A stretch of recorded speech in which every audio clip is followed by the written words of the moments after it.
What's going on, everybody? Welcome to episode number 62 of the Figuring It Out Finance podcast, where I, Chris Rickenbaugh, am documenting my journey in real estate and business while also talking about travel hacking and personal finance.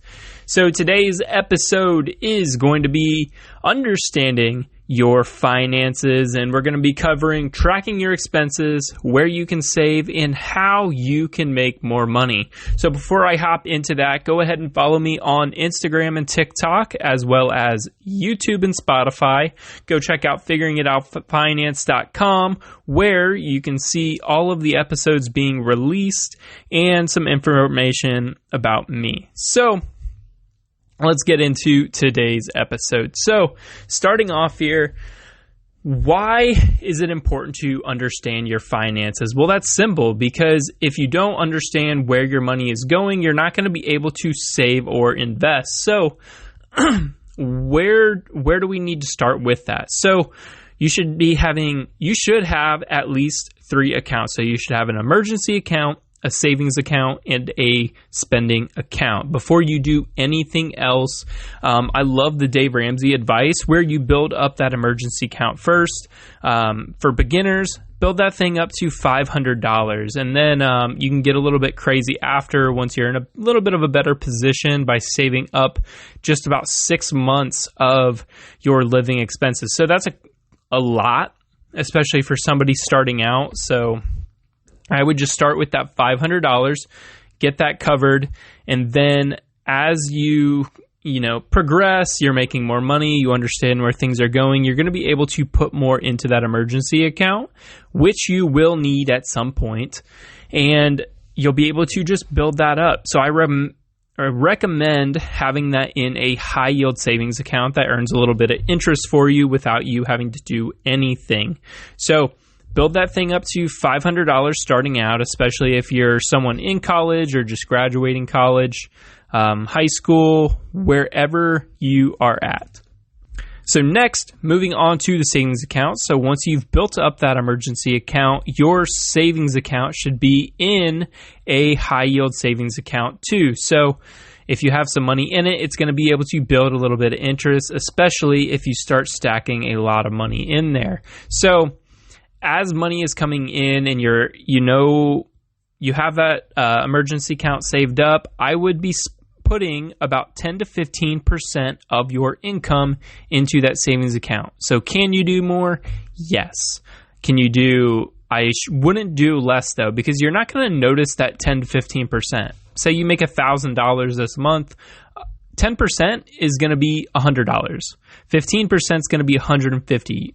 And then you're going to be, once you have your emergency account set up, I would be putting about 5% in there per month, because you're not going to notice it. So if say you're in college, you earn $1,000 a month, or even $500, but we're going to use $1,000 just because it's a lot simpler to understand. So for the $1,000, all you're doing for 10%, it's $100. 15%, it's $150. And then if you're stacking the savings and emergency, then you would be putting that 15% and the 5%. So that's going to be $200. That means you have $800 left over to do whatever you want to do with. And that's going to go into your spending account. And that's going to be whatever's left over. So once you get that nailed down, then you can start dipping into investing, saving a little bit more, and how to grow your money. But basically, from the basics, all you need to be doing is starting to build that up. So again, build that emergency account up to $500. Start your savings account, and after every paycheck, put between 10 to 15% into that savings account, and then add an additional 5% into your emergency account every month, because you're not going to notice it, and $50 every month adds up. That's going to be $600 at the end of the year. If you do that 5%, you're making $1,000. That means you're just slowly building that account up, and it's going to pay off in the end, especially if you're earning some interest as well. So now that we understand those basic things, having those 3 accounts, and you need to know where your money is going, and then you can figure out how to, or where you can save and invest. So let's move on to the bigger topic on where can you save. So once I suggest tracking everything. So you're going to be tracking your expenses, whether that's through your bank account. Just go through the last month. I'm working on building out a template to be able to, figure out like my biggest spending areas. And that's mostly food, your utilities, general spending on yourself, and then you can kind of go from there. So what you spend when you go to eat out, your groceries, personal spending, and then your set expenses, more like your mortgage or your rent, utilities, water, anything in that realm. And I have another podcast that breaks that down a little bit more, but you're basically figuring out where your money is going. And then once you have a month or two of that down, you're saying, oh, okay, here's my numbers.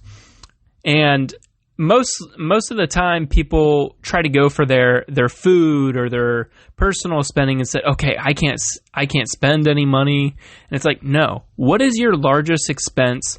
And that is mostly going to be your mortgage or your rent. So if you own a house and you're young and fresh out of college, you're probably spending between $1,200 a month to $1,500 a month if you own your own house. So that's a good chunk of your paycheck coming in, especially if you're fresh out of college. You're not going to be getting that massive paycheck. And if you are, that's awesome. But for those people that aren't doing that, they need to figure out how to save a little bit more. So even if you're spending $1,200 in rent, maybe you can get a roommate. So this is going to be house hacking.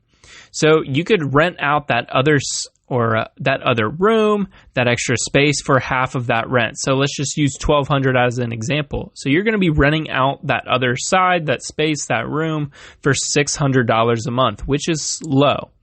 So that $600 is going to be extra money you can save at the end of the month. So say you're breaking even, after you're putting in your emergency account and savings, you rent out that other room. That's $600 more per month in your pocket. So if you tried to save on food, what are you going to be able to save? $50 to maybe $100 if you're really good at this. You're not going to be enjoying life, going out with your friends. That $600 that you're saving on a place you're already living and renting out that other space that isn't being used, such as a house, you're going to be so far ahead of the game and you're going to be able to save a ton more money. So, and it's easier to do it when you're straight out of college because you're used to roommates. So, if you're 40 and have kids, it's going to be a little bit tougher. So it's easier to save more now and do it a little bit more when you're younger so that when you are 40, you don't have to have those major cutbacks. So going after that largest expense is going to be there. So that's going to be easily your biggest number. And then that way you just don't need to be nickel and diming your food and the fun things you enjoy. So, and you don't want to just go spend that money on whatever, because now you have $600 more per month. You need to be using that money to invest and save more, whether that's for a car, bigger emergency fund. You're going to be able to make that money make more money. So moving on to the last part here is make more money. So how you can do that without lifting a finger. So making your savings and account work for you. Make that money work for you. So having that in a high yield savings account. So I have some in Amex to where it's like 4.25%. So that earns a little bit of interest every month. It doesn't grow a lot if you don't have a lot in there, but it does grow a little bit. And that once you look up, you're going to look and see that you have more money in that account, especially if you're putting into it every month. So put those things in high yield savings accounts and then house hack. So I already mentioned this as saving more money, but if you buy your house and then rent out the other rooms, say you have a 3-bed, 2-bath, and you have your own bathroom, and you rent out the other 2 rooms that they can share a bathroom, you could probably rent out those rooms for $600 to $700, depending on what your area is. Because I live in a small 2-bed, 1-bath, 850 square feet. I rented out my second room for $750, and that got snatched up really, really quick. So you are able to save more money, and say you rent out those 2 rooms for $750. That's $1,500 that you're saving per month. And say your mortgage is even a little bit high at $500, you're going to be breaking even on that and just having to pay utilities. You can charge them a flat $750. So you can save $1,500 per month by just renting out the extra space in your home. So that's something and motivation that you should be doing in college.